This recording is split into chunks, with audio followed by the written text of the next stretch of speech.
ቀሲስ ምንዳይ እንዴት አሉ? ተመስገን ተመስገን ጠዋትና ማታ። ለብዙ ጊዜ በዲቁና ነበር የምናውቁት፣ አሁን ግን ቀሲስ ተብለዋል። ይህ እንዴት ሊሆን ቻለ? በፈቃደ እግዚአብሔር። እንደው የተለየ ምክንያት ከኖረው ብዬ እኮ ነው። ስሙን እንቀድስ ክብሩን እንወርስ።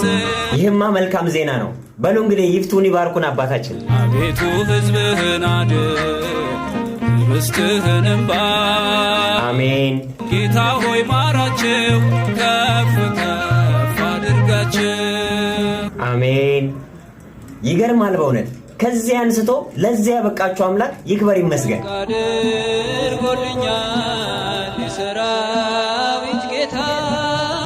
በአንድ ወቅት አባ ገብረ ኪዳን እንደዚህ ብለው ነበር። እመቤቴ ማርያም ስምሽ ምን ያምር በፍየል ብራና በቄስ ከናፍር። እስኪ እሳቸው እንዳሉት በቄስ አንደበት የማርያም ስም ሲጠራ የሚያምር ከሆነ ከእርሱ አንደበት ያርጋኖነ ድንግል ቃላት ሲፈስቱ እንስማ። በምን አንደበቴ እንዴትስ ባልካት ማርያም ልበልሽ። እርሷን ሲያስቡስ ምን ይደንቆታል? ሰባቱ መንጦላዕት ወዴት ተጋረዱ? ይህ እንዴት አስደነቁት? ታናሽ ሙሽራ ነሽ የ15 ዓመት እና ቢሆንስ ባንቺ ላይ ሲፈጸም እንግዳ ስራት። እውነት ነው። ይህን አለማድነቅ እንዴት ይቻላል? አባ ሕርያቆስ በቅዳሴው ድንግል ሆይ 7 የእሳት ነበልባል መጋረጃ በሆድሽ ውስጥ ወዴት ተዘጋጀ? ወዴትስ ተጋረደ? በቀኝ ነው በግራ ብሎ እንደተደነቀ እኛም እንደነቅ እንጂ። ማርያም የሚለው ስም ለእርሶ ምንድን ነው? ለአንደበቴ ማር ነው ለልቤ ሰላም።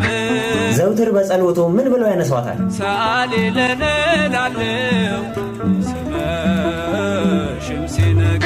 ለምን ይሆን ፍቅሯ እንደዚህ ይበዛሉ? አንቺን ብቻ ቤተልሔም አንቺን ብቻ በዚያ ግርግም። እንዴ ጌታ በቤተልሔም ሲወለድማ እመቤታችን ብቻዋን አልነበረችም።